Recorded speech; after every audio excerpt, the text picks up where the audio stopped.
Do you want to look good? Do you want to be healthy? I think those basic two questions would change your mind. Hi, I'm Angelo Mendez, 55 years old. I'm the marketing manager of 2 leading gym chains in the Philippines. Working out is gonna make you healthier. You'll be a lot less sick because number one, sedentary people have problems with cholesterol, body weight, diabetes. So all of these actually can be addressed by working out in the gym. Fitness is an essential part of living, and it's not just a leisure activity, so it's essential to one's health.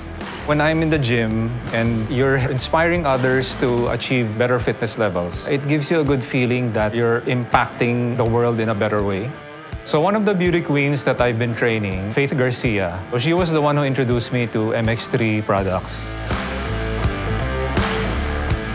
When we work out heavy and then also as you age, anti-inflammatory products and food will really help you a lot because we experience aches and pains as you age. No pain, no gain.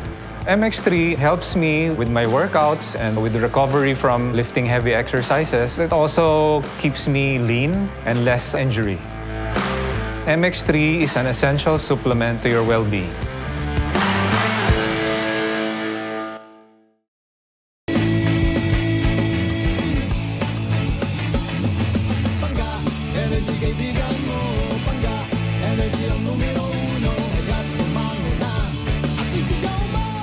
Same, pero iba.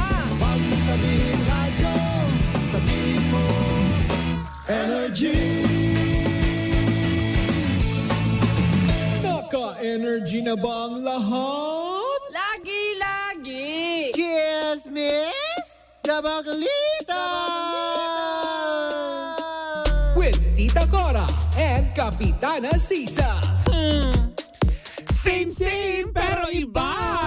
Kayo patuloy pa rin pong nakatutok at nakikinig sa number 106.7 Energy FM. Pagkawag mong sabihin radyo. Sabihin mo! Yan!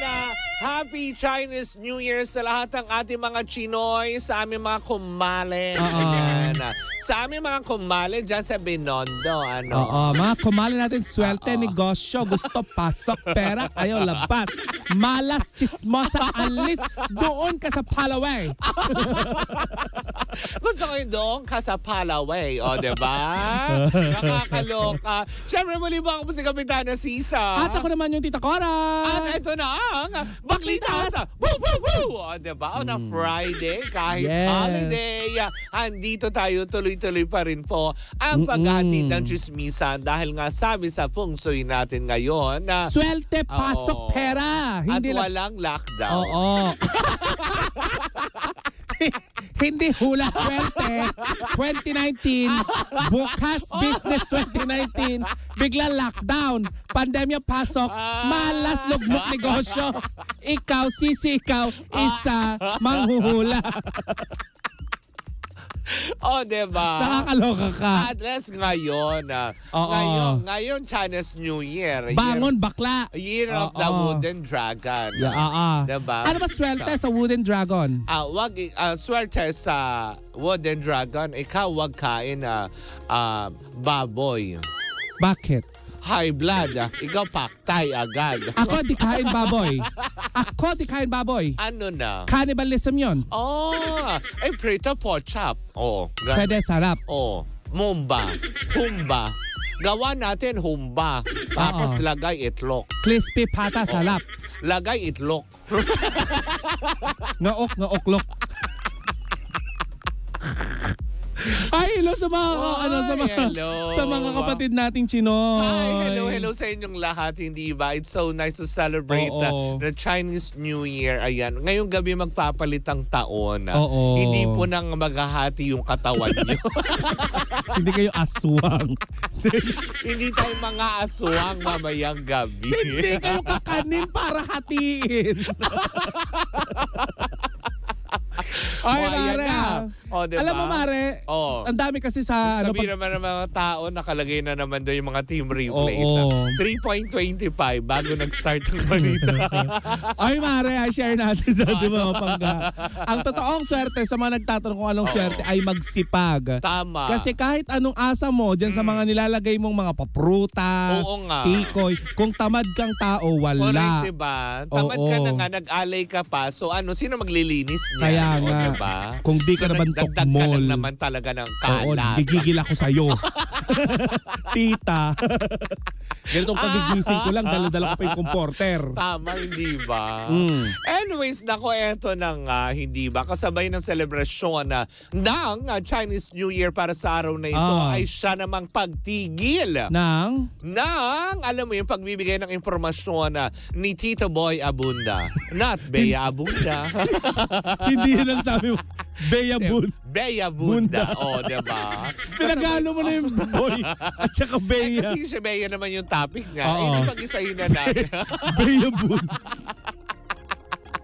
Anong masasabi ni Tito Bea Bunda? O, diba? Hindi kita So mag-isahin kinakaya. na natin. Yun na nga, Mare, hindi ba? Kasi nga itong mga nakaraang araw, halos ilang mga, alam mo yun, mga chismosang kapitbahay natin. Medyo, alam mo yun, hindi mapakali dahil sa mga binitawang impormasyon nga ni Tito Boy Abundag na nanggaling daw sa kanyang mga sources.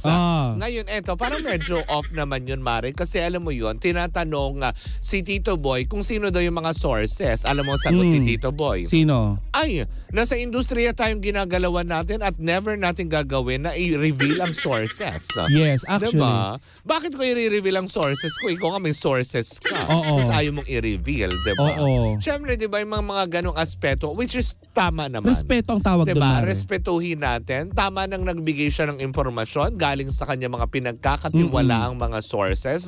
Gaya ng ibang mga nag-upload sa YouTube channel at sa anumang platform nila na may mga kanya-kanya sources sila. Nagkataon lang na ang source niya ay hindi galing sa Meralco At sa at Maynilad. hindi rin galing sa Angat Dam kung bakit may tubig sila. At hindi yung nag-aabutan at nare-raid. Ibang source yun. Hindi siya nagsosource. Hindi yun yung kagalit ng PIDEA. Lugar, diba? At magtatanong quality ba yan? Ay! Ibang source. Ibang source yun. Oo. Bawal yun ngayon. Oo. Diba? Kasi may mga palihim pa daw na natutukhang. Gano'n. Hindi natin gusto yung mga ganyan. Hindi kayo makalunok. Pero yun na nga. Diba? Maganda na rin kahit papaano, pinanawagan na rin. Parang sa huli yatang interview at nakapanayam si Tito Boy. Kanya na rin sinabi na hindi na rin siya magbibigay ng kung ano man at hindi na niya kailangan i-elaborate. Yung kanyang mga binigay na impormasyon nung nakaraang araw na nagkukumpirma nga sa hiwalayang Bea Alonso at Dominic Roque. Diba? Na tama nga naman din ang sabi nga ni Tito Boy. Sabi nga niya, diba, na respetuhin naman din natin yung dalawa dahil dalawa sila ay malalapit sa akin. At saka Mare, ang ganda nung sinabi ni Tito Boy na Correct. irespeto natin sila, mga kaibigan ko sila. Oo. Kaya tayo dito, ginagaya natin yung style ni Tito Boy Na? Though hindi tayo personally attached doon sa dalawa. Akala ko ginagaya natin yung ano, may mga sources. Sa Arpap. Ay! Charot. Walang ganyan sa Oh, Arpapa. wala. Natatakot Hello po ako. sa inyong lahat. Ayun na nga, Mare. Ang ginagaya natin sa style ni Tito Boy is yung respeto. Oo. Yung maski papaano ay maging balanse ang ating pagbibigay ng ng impormasyon sa ating mga hindi kababayan. ba? Na parang tipong tama naman din yung kanyang sinabi. At dun sa mga namimilit kay Tito Boy na magsalita, tama din naman siya at kinalakihan na niya. Siya nga yung pinaka-Diyosa ng showbiz industry, most especially pag delivering news. So yung iba, Diyoso. Hindi, mga aleli, ganyan. Aleli! Hi kay Aleli dyan sa Pandakan. Yung mga aleling kinuha sa balakbak ng puno ng apitong. At hugis bunga ng apatot. Ano ba Uy, yan? hindi mo sasabihin hugis mangustin yung isa.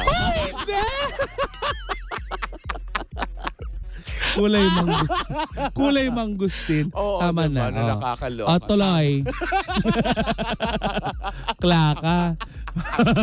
Mamaya magalit na sila sa atin. O ibahin natin, rambutan. Oh. Duhat. Pero yun na nga, diba? Alis pa paano, diba? Sana man lang din, matutunan din ng mga nag-i-interview na kapag sinabing no na, wag na natin ipilit. Oo. Kasi diba nakakaintindi naman tayo ng simpleng yes or no. Diba? Dalawang bagay lang din naman niya. Wag na natin bigyan ng kung ano mga pakahulugan at kung ano mang kulay yung bawat sinasabi ng tao. Dahil yung impormasyon lang naman na gusto nating malaman is it's a yes or no. Oo. Diba? Ganun lang yun eh. Naghiwalay kayo? Oo. Hindi tapos na. That's it. Oo. Hindi Though yung nasa tipong- kulturang Pilipino, Mare, ang pagiging chismosa na natin. Hindi chismosa, pakialamera. Pakialamera. Tawag Oo. doon, diba? Bida-bida, Oo. tribida, nang gigigil ako. Doon kayo sa far away! Diba? Sila yung mga... Wag na. Ayaw ko. Doon kayo sa far away. I don't make gaps. Diba? Doon kayo sa ano. Charot. Tama na, 'di ba? Oh, diba? Kasi naghiwalay na ngayong dalawa, may paninira pa. Hindi, totoo naman. Tama naman din. And I agree. Malaki po ang respeto ko, lalong-lalo na kay Tito Boy, di ba? Kasi talagang pag siya naman talaga yung nagsalita kasi, is parang, alam mo yun, may credibility ka agad. Hindi kagaya nung iba na parang tipong, di ba, na nasabi mo na, tapos magdadagdag pa ng impormasyon, tapos parang, ano yun, alam mo yun, pinoprovoke mo yung artista na magsalita. Yes. Hindi ka rin makaintindi. Tagalog na nga. Kasi Mare, dito sa professional... Ano lingwahe natin, di ba? Tagalog, di maintindihan ng kapwa Tagalog. Oo Ganun, nga, para diba? namang para ka Parang namang kayong hindi nagtitink ng others. right. Kung sa bagay, kasi pag sumasakay ka ng walis, Hindi kita kinakaya today. Tapos lilipad. hindi, hahati yung katawan na. Ay, teka lang. Alam mo, ang nakakatuwa, Ano? hanggang ngayon ay hindi natin nariringgan ng kahit anong paninira. O, nakinig siya ka, diba? Yung dalawa sa isa't Kahapon isa. nga, diba, binalita natin na parang nag-post si Dominic na let's not spread hate, diba? Na tipong, tama naman. Mahal niya talaga si Bea. Siyempre, tao yung mga yan. Kung parang... Sinong wag hindi naman- tao? Ay, yung mga yung mga nahahati at lumalabas sa pangil sa gabi. Aswang. Yung mga gumagapang, gano'n. Kasi na-misplace nila yung kalahati ng katawan nila. Ayun na nga. Pero sana Mare, no, magkaayos silang dalawa. Lalo na ang dami-daming mga issue na lumalabas pa. Oo. Ang daming mga issue na... At saka tigilan nyo yung paglalagay ng quote card. May mga ganon. Na hindi naman galing sa kanila, tapos Oo. pinagpipiestahan nyo online. Oo. Diba? Ang dami ng ang dami ng pwedeng gawin, ang daming pwedeng, alam mo yun. Ini-issue pa nila ngayon si Dominic Roque kay Angelica. O, diba? Sino yun? Yung Viva Max artist. Ah? Yung pinagsilosan dati ng asawa ni Nino? Baron Geisler. Ah, talaga ba? Yes. Ay, talaga? Beautiful yon na Merly. Hindi ka kasi nagbe-Viva Max kasi Hindi puro talaga. Parang Merly. ano ko, diba? Ako, miyembro ng mga kapisanan ng mga Tiboli, gano'n. Hi sa mga kapatid nating Tivoli Auster. We Hello love po you sa guys. inyo, diba? Dami tayong friend na ganyan. Yes, diba? Mahal natin yan. Oo. Ang Pero yun- sangkatibulihan. Oo. Bakit ba? At Baklaan. sangkabaklaan. Oo. Mabuhay wagayway natin ang ating mga bandera. Yes, Diba? ganon. At ang Cheres. mga, alam mo yung hukbong sandatahan ng pangkalawakan. Charot. Hindi. Panghimpapawid. Nai-correct na natin. Oo. At isang aral dito, Mare, sa pinakita ni Tito Boy, na Oo. inaangat ni Tito Boy yung antas at kredibilidad Correct ka. ng mga nasa broadcast communication. Ng patas ng Pamamahayag. pamamahayag. Diba? Oo. Hindi yung tipong, alam mo yun, may issue na, issuehan pa natin. Tapos Patas na diba? paninira ang tawag tawag doon. Correct, diba? Huwag naman tayo yung basta lang kadal kumikita tayo, yung mga ganon, upload ng upload, yung mga ganong aspeto. Oo, sa mga ibang Ganon. sa mga Sabi ibang nga ngayon, may Chinese New Year, platform. malas yun, malas. Oo, malas. Oo. Malas, toxic tao. Hindi pwede toxic, dapat swerte. Tama. Para pasok negosyo, glasya, blessing. Dapat ang iyong fest hugis sa ubas. Hindi rambutan. Melon, ikaw Ang spike. daming gano'n. Ano ikaw, carpet? Hugis rambutan o kaya hugis goyabano. Ikaw iwas ka gano'n kasi sakit yun. Alay ka kapag... Ayoko na. Mag-commercial break muna tayo. Anyways, ayan mo muna. Alay. At sumayin nyo na naman ang isang edisyon ng Baklitas! Woo! Woo! Woo! Sa aming mga tatlo pala yun. Ulitin natin. Isang edisyon ng Baklitas! Woo! Woo! Woo! At yan ang tabayanan nyo dahil may umatigabong chikahan na naman na ako na may kinalaman sa scamming. Oo nga. Ay, kung ano man ito, sama-sama natin pakatutukan yan na sa pagbabalik ng Baklitas. Dito po lamang yan sa number 106.7 Energy FM. Pagkawag mong sabihin radyo. Sabihin mo,